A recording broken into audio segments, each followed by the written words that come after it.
everybody, today me and my friends of class 7B have made a project called fire sensor. So to make this project, we used a battery, buzzer, switch, LED light and flame detector. Now I call upon my friend Sentinel to say speech about fire sensor.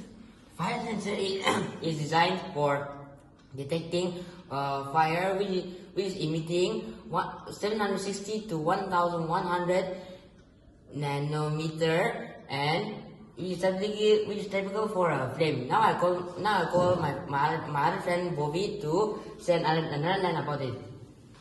When the sensor senses fire nearby, it immediately sends a circuit to take action. Now I call my friend Roger. The ion receiver detects the flame radiation and sends a circuit to the output of the sensor, which turns on the buzzer. And this is how it works.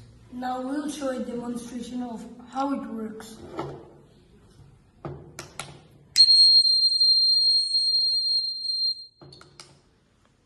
Thank you.